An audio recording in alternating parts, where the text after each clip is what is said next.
చెప్పండి జూబ్లీహిల్స్‌లో కాంగ్రెస్ పార్టీ అయితే పెద్ద ఎత్తున గెలవడం జరిగింది. సో, అనేక ఆరోపణలు చేయడం జరిగింది అభ్యర్థి మీద. అయినా కూడా కాంగ్రెస్ పార్టీకే మద్దతు ఇవ్వడం జరిగింది జూబ్లీహిల్స్ ప్రజలు. సో, ఏం చెప్పదలుచుకున్నారు?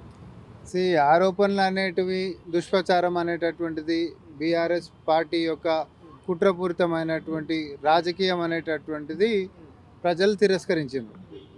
ఎందుకనంటే ఒక లెక్క రాలేరు. వాళ్ళు సెంటిమెంట్ని నమ్ముకున్నారు, మేము డెవలప్మెంట్ని నమ్ముకున్నాం. వాళ్ళు అబద్ధాలను నమ్ముకున్నారు, మేము అభివృద్ధిని నమ్ముకున్నాం. తర్వాత వాళ్ళు బుల్డోజర్లు అన్నారు, మనమేమో లెట్స్ బిల్డ్ అని అన్నాము. సో ఇవన్నీ వాళ్ళ యొక్క ఆలోచన విధానానికి మా యొక్క ఆలోచన విధానానికి చాలా తేడా ఉండే. ఈ 2 సంవత్సరాలలో మేము చేసినటువంటి సంక్షేమాలు మేము చెప్పగలిగినాం. వాళ్ళేమో మేనిఫెస్టోలో మేము ఇంకా ఇయ్యలేనటువంటి అంశాలతోటి బాకీ కార్డ్ అని చెప్పి జనాల మధ్యలోకి పోతే, మరి మీరు 10 ఏళ్ళు చేసిన దోకా సంగతి ఏందని చెప్పి జనాలు కూడా కర్రుని ఎర్ర కాల్చి వాతెట్లా పెట్టినో మనం అందరం కూడా చూసినాం.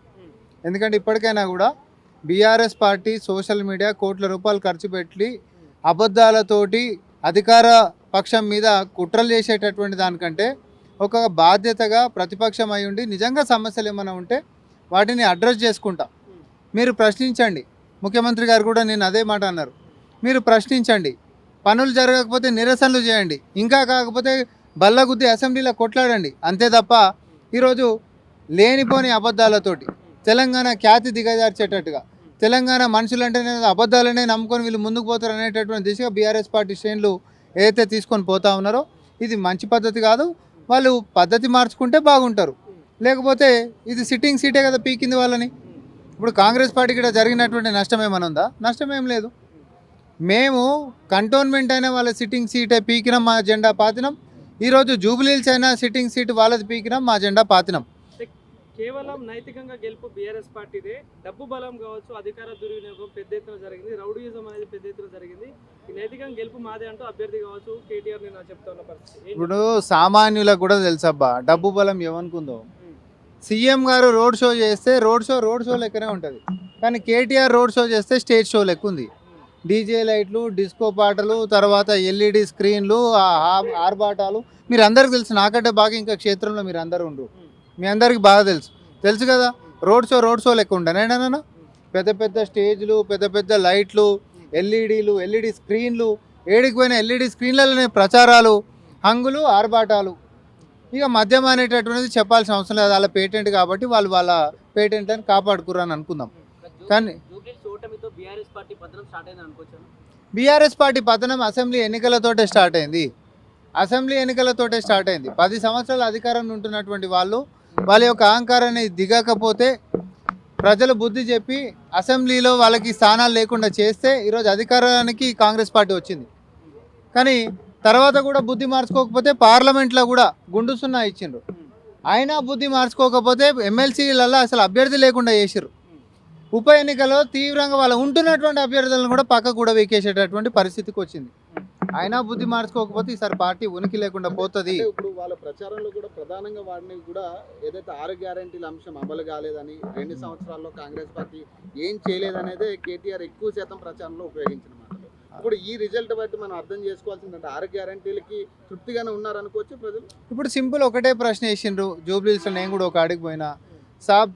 ఇప్పుడు వాళ్ళు ఈరోజు వచ్చి మీరు చేసిరు చేయలేరు అని అంటారు. వాళ్ళకు 10 సంవత్సరాలు మనం అవకాశం ఇచ్చినాం. అటు సన్న బియ్యం ఇస్తా అన్నాడు, కనీసం సన్న బియ్యం ఇవ్వలే. 45 ఏళ్ళలో నాకు రేషన్ కార్డు రాలే, ఈరోజు మీరు వచ్చినాక నాకు రేషన్ కార్డు వచ్చింది అని అన్నారు. ఇప్పుడు కేసీఆర్ గారు మన అందరికీ గుర్తుండాలి. కేసీఆర్ గారు ఉద్యమ సమయంలో తెలంగాణ వస్తే నీ మన్మడైనా నా మన్మడైనా ఒకటే బియ్యం తింటారు, ఒకటే బియ్యం తినాలి. ఎవడో వచ్చి మన మీద పెత్తనం చేయడంతో మన తెలంగాణలో దొడ్డు బియ్యం తినేటటువంటి పరిస్థితి ఉంది అని అన్నాడా లేదా?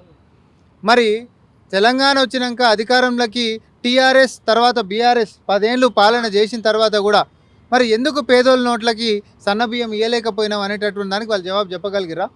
కానీ మనం వచ్చినాక 2 ఏళ్లలో సన్నబియ్యం ఇవ్వగలిగినాం కదా, పేదోళ్ళకి రేషన్ కార్డులు ఇవ్వగలిగినాం కదా, 500కే సిలిండర్ ఇవ్వగలిగినాం కదా, 200 యూనిట్ల కరెంట్ ఇవ్వగలిగినాం కదా. మరి ఇవన్నీ ఎవరు చేసిండ్రు? ఇవన్నీ సంక్షేమాలు నేను చెప్పేటిది. ఇవన్నీ పక్కకేసి అభివృద్ధి కూడా నేను మాట్లాడుతూ ఉన్నా. మహానగరంలో మనం ఉన్నాం, 10 ఏళ్లలో వాళ్ళు వస్తే మోకాల దాకా ఉంటున్నటువంటి నీళ్ళు సెక్రటేరియట్ కాడికి పోతే ఈరోజు కుత్కెళ్ళ దాకా వచ్చేటటువంటి పరిస్థితికి వచ్చినుండే. అటు మైత్రివనమే తీసుకోండి పోనీ, అంటే అదే నియోజకవర్గం మనం మాట్లాడుకుంటే. వాళ్ళు ఉన్నప్పుడు కనీసం సమస్యకు పరిష్కారం దొరికిందా? ఒక 10 mm వర్షం పడితే నగరం మునిగిపోయేటటువంటి పరిస్థితి ఉండే.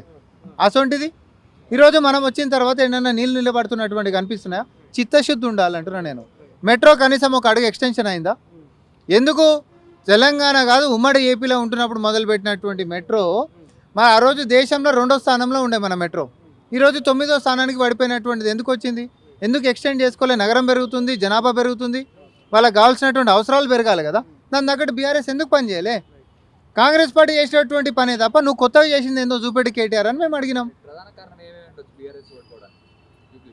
ఫస్ట్ కారణం వాళ్ళ అబద్ధాలను నమ్ముకోవడం, ఎప్పుడు చేసినటువంటి పనులు చేసినటువంటి చరిత్ర లేకపోవడం, అహంకారం తలకెక్కి ఇంకా ప్రవర్తించడం.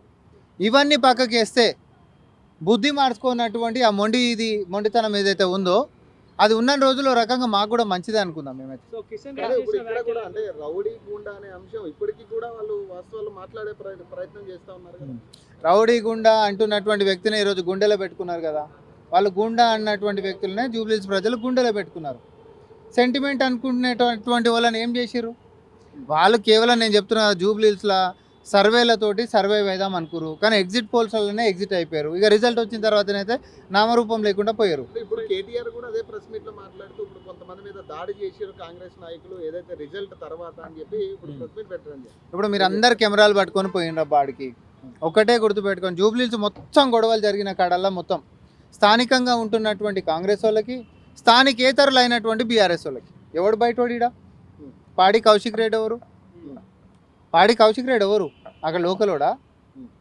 లేకపోతే అభ్యర్థి గారి పక్కన ఇంకొక సోదరిమణి తిరిగింది కార్పొరేటరు, ఆమె స్థానికురాలా? ఎవరినన్నా తీసుకోండి. పల్లా రాజేశ్వరరెడ్డి స్థానికుడా?